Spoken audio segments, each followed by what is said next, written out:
You will hear a number of different recordings, and you will have to answer questions on what you hear. There will be time for you to read the instructions and questions, and you will have a chance to check your work.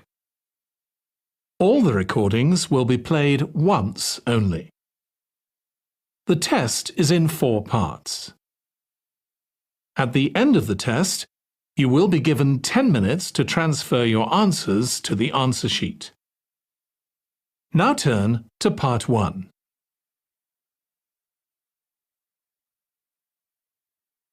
Part 1. Now we shall begin. You should answer the questions as you listen because you will not hear the recording a second time. Look at the registration form. Listen carefully and answer questions 1 to 4. Good morning. Good morning. Can I help you? Yes. Is this where we register for the Beyond 2000 conference? Yes. What's your name and I'll get your conference bag. Well, I haven't actually registered yet. I was told I'd be able to register today, so I hope that's okay. I've just arrived in Melbourne. That should be fine if you're a student. I'll need to take your details though. So, can I have your full name? Yes, sure. It's Melanie Mitchell. Is that M-I-T-C-H-E-L-L? Yes, that's right. And that's Ms., not Miss. OK, fair enough. And what's your address, Melanie? I live in student accommodation at Sydney University, so my address there is Room 66, Women's College, Newtown. OK. And which faculty are you studying in? I'm in the Faculty of Education. I'm doing a Masters in Primary School Teaching. Right. And may I see your student card because I need to verify that you're a current student? Yes, sure. Here it is. My number is 994-578-ED. The woman asks the student some more questions about the conference. Look at questions 5 to 10.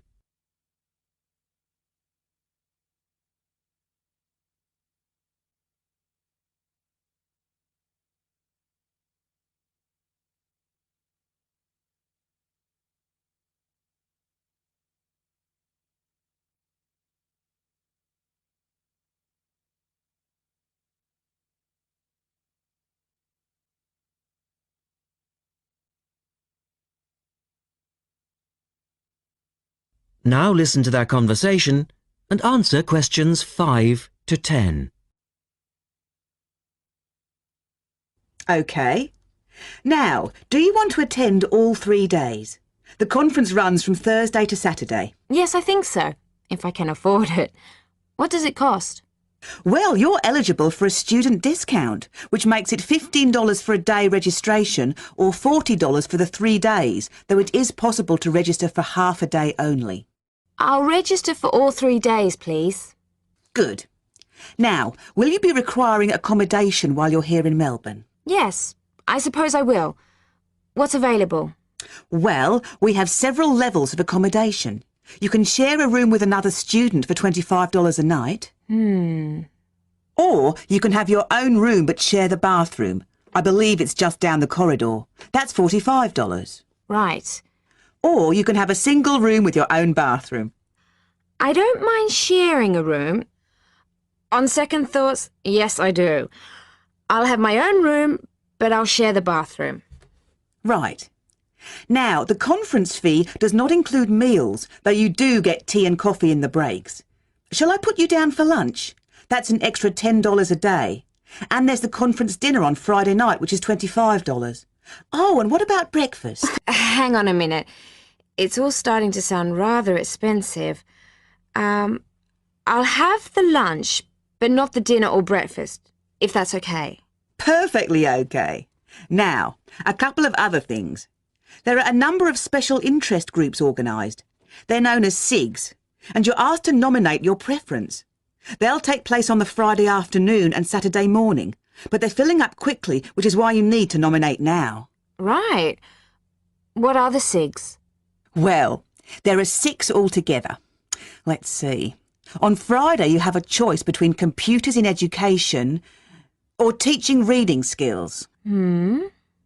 Or a session on catering for the gifted child. Oh, they all sound interesting. But technology in the classroom is really my area of interest, rather than reading. So I'll go for that. I can probably read up on the gifted child topic myself. Right. And then the Saturday options are a session on cultural differences, or there's music in the primary curriculum, or you could go to the one on gender issues in the classroom. Wow! Can I go to them all? They all sound fascinating. Afraid not. Well, I'm really interested in how boys and girls behave differently, even when they are very young, so I'd better opt for the third session, even though the cultural differences sig is probably really interesting too. Right. And the music option would be interesting. And how would you like to pay? We accept most credit cards or bank cheques, but not personal cheques, I'm afraid. Been caught out too often before. And cash, of course. We never say no to cash. I'll have to put it on my card because I don't have enough cash on me right now. That's fine. Enjoy your time here with us in Melbourne.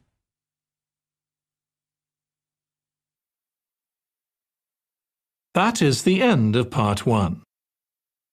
You now have 1 minute to check your answers to part 1.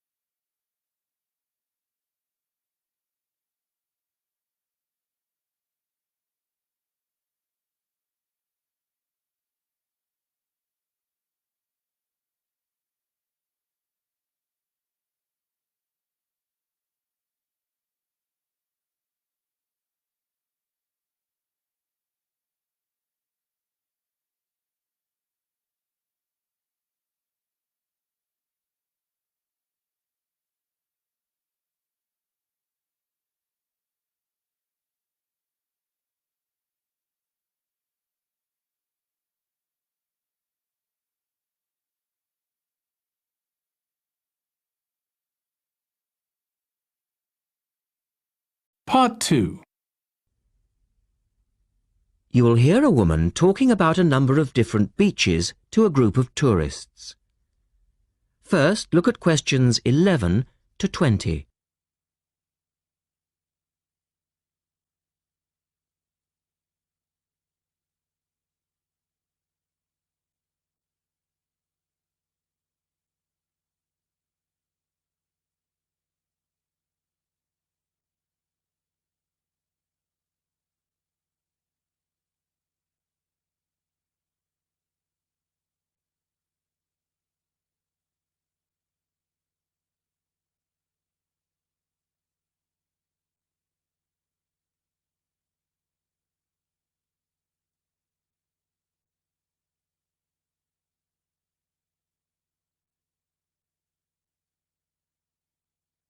As you listen, answer questions 11 to 20.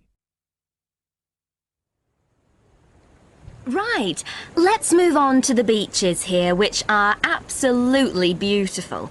You do have over 100 to choose from. They're mostly sandy beaches and they vary from the largest, which is 2.5 kilometres long, to tiny sandy coves. But there are a few that I'd really recommend you to visit. So, looking at this pamphlet, first of all, there's Bandella Beach. This beach is 1 kilometre away from the old fishing village of Bandella, which is a beautiful spot. If you park in the car park behind it, there's a small path which leads down to the bay. It's very pretty because the whole beach is backed by pine trees, so it's very sheltered. The beach itself is very clean and the water is shallow and safe. That, together with the soft sand, make it an ideal beach for children and non-swimmers. A little further round the coast, again to the east, in the eastern corner of the island, is the spectacular Dapolata Beach, which is basically a long inlet. The land around this beach is marshland. It's all marsh, and there's a stream which winds through it, and the stream goes into the sea. And the beach has lovely pale gold sand. Access to this beach is quite tricky and not for the less energetic. You have to go down a long flight of steps, 190 to be exact. But you'll be relieved to know that there's also a road which winds down to a car parking area. When you're level with the sea, there is a handful of shops and bars, and you can hire some beds and umbrellas. Continuing round the island, just past the tip of Calne, is the next beach I'd suggest you visit, and this is Sanget. Why? Because there isn't a beach longer than this on the island. If you want to know, it's exactly 2.5 kilometres long, and that's a bonus because it means it never gets overcrowded. It has golden sand and clear blue water shelving into the sea. There are several beach restaurants to choose from, and water sports are available when the water is calm. But check first.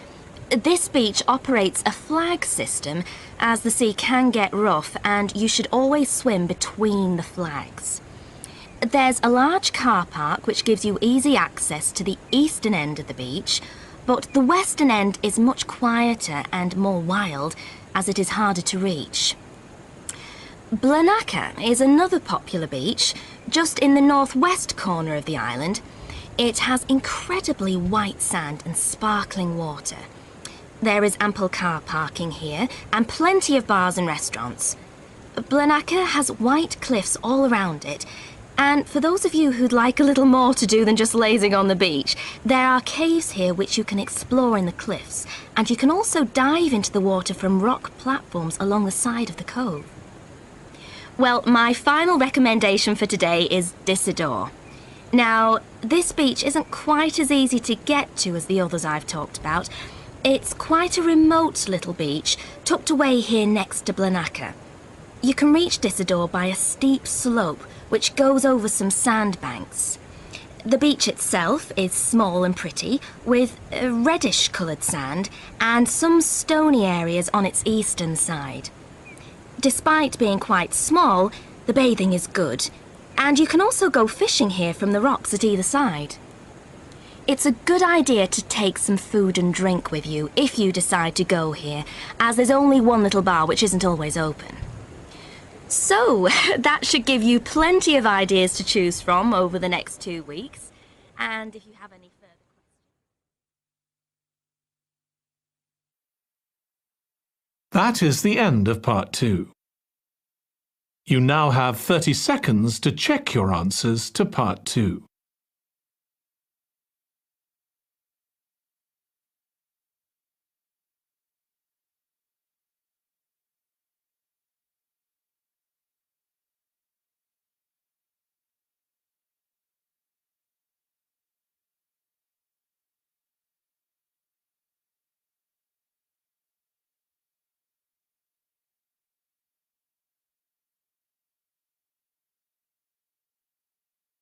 Part 3. In this section, you will hear a discussion between a male interviewer and a woman who is the manager of a major bookstore. First, look at questions 21 to 24.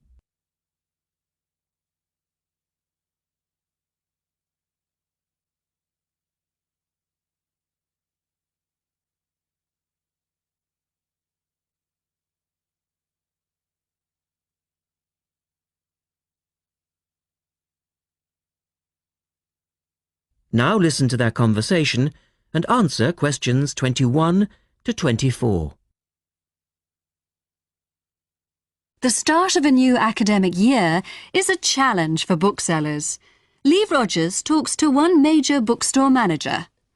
Jenny Farrow, you're the manager of Dalton Books, and you sell an awful lot of books to students, don't you? Yes, we do. How do you manage to make sure that you're going to have the books students need when all the new courses begin? Basically, we make preparations long before they arrive. Like all other major book retailers, we have a database of information, and using that, we contact course conveners in May and ask them to send us their book lists. How many books are we talking about? For one course? Yes, as an example. An average course requires about 30 books. We ask lecturers to indicate whether a book is what we call essential reading. You know, the students simply have to get it, or whether it's what they would term recommended reading, or whether it's just a supplementary text that they tend to refer to as background reading. What about predicted buyers? It's not a perfect system, unfortunately. If a lecturer tells us that he expects us to sell 100 copies of a book, we know that we could actually sell anything from 50 to 150. That's why in practice, when it comes to ordering, it's a lot safer to go by the previous year's sales figures, if that's possible, of course, if we've sold the book before. We also build other factors into the equation, including the type of course that the books are for, the student's year group, and a measure of our own judgment. And these criteria make a fairly accurate guide? As accurate as we can be, yes. Look at questions 25 to 30.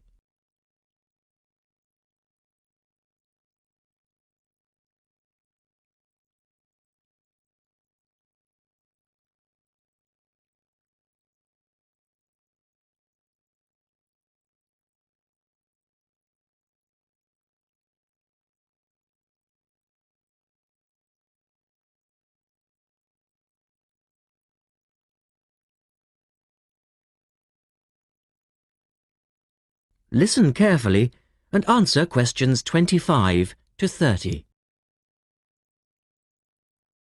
What about the publishers?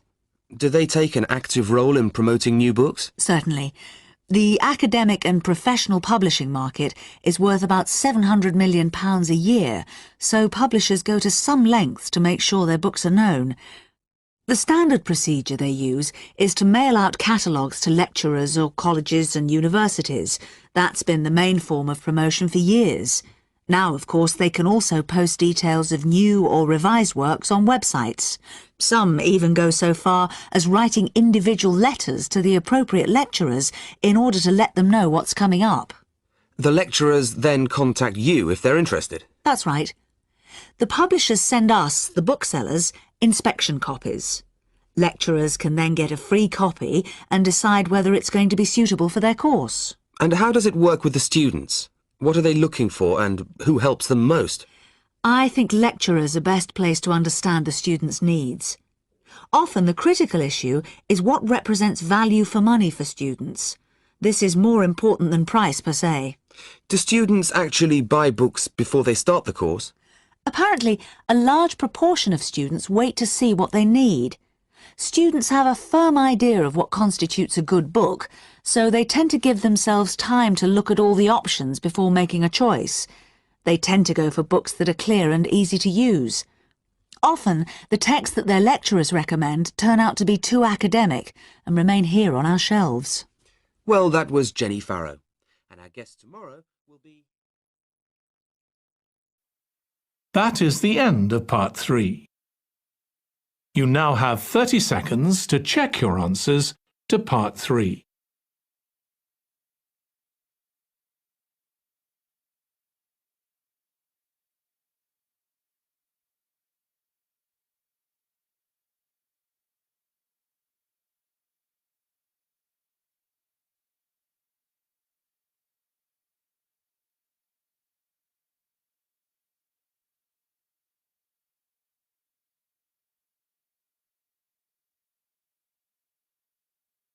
Part 4. You will hear Rebecca Bramwell, an artist and illustrator, giving advice on how to get your first job or commission as an artist. First, you have some time to look at questions 31 to 35.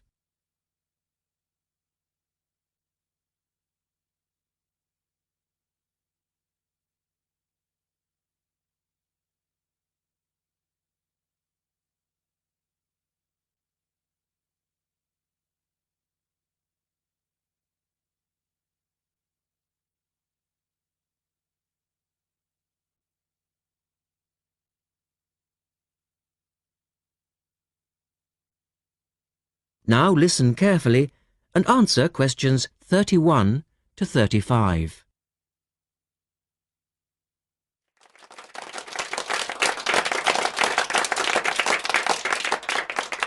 I'd like to introduce Rebecca Bramwell, an artist and illustrator who's come along today to talk to you all about getting your first job or commission as an artist.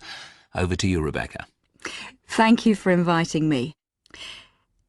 I remember when I graduated back in 1983, I was very excited about getting my first commission. My degree was in fine art, and I'd worked long and hard to get it. I was an enthusiastic student, and I never found it difficult to find the incentive to paint. I think as a student you're pushed along by fellow students and tutors, and the driving force is there. However, when you leave college, you find yourself saying things like, "I'll have one more cup of coffee and then I'll sit down to work." I hate to admit it, but I say it myself. Suddenly, it isn't finding the inspiration or getting the right paper that's a problem. It's you. In my view, there are a number of reasons why this happens. It's a real challenge making a decent living as a new artist. You have to find a market for your work. Often you work freelance and need to take samples or portfolios of your work from place to place. These experiences are common to a lot of professional people. But artists also have to bare their souls to the world, in a way. More than anything, they want praise. If people don't like what they create, then it can be a very emotional and upsetting experience hearing them say this. I began to realise that these problems were preventing me from having a career in art, and so I decided to experiment. I was a painter, but I started to dabble in illustration, drawing pictures for books, cards, and this offered me the opportunity to become more emotionally detached from my work. I was no longer producing images from the heart, but developing images for a specified subject, taking a more practical approach. I began to develop a collection of my illustrations, which I put into a portfolio and started to carry around with me to show prospective clients and employers. But it was still tricky because publishers, for example, want to know that your drawings will reproduce well in a book. But without having had any work published, it's hard to prove this. Having a wonderful portfolio or a collection of original artwork is, of course, a first step. But what most potential clients would like to see is printed artwork, and without this evidence, they tend to hold back still when it comes to offering a contract. Look at questions 36 to 40.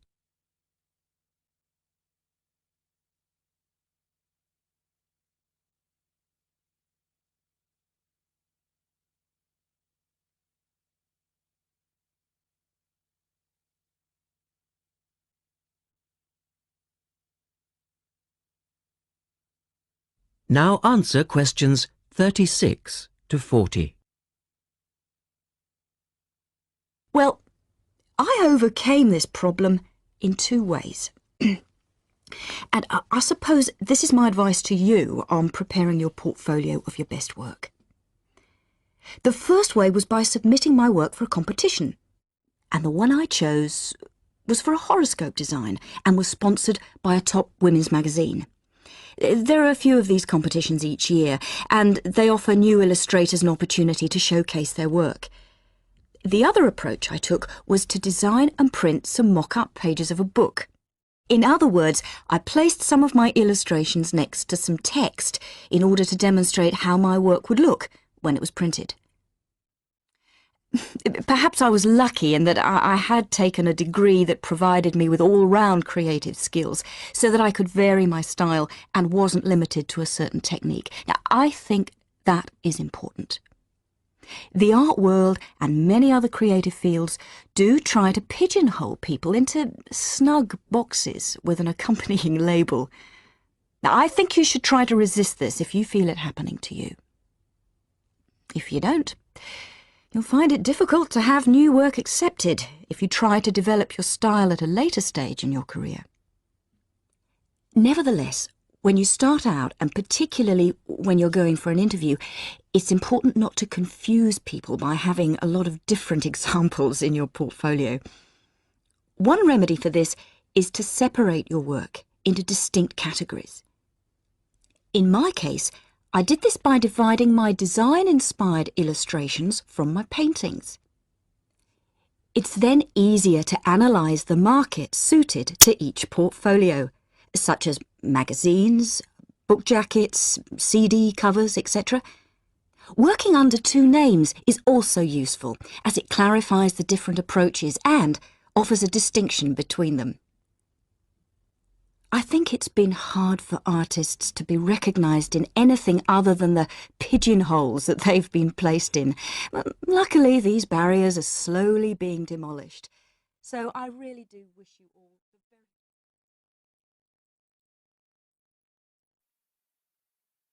That is the end of Part 4. You now have 1 minute to check your answers to Part 4.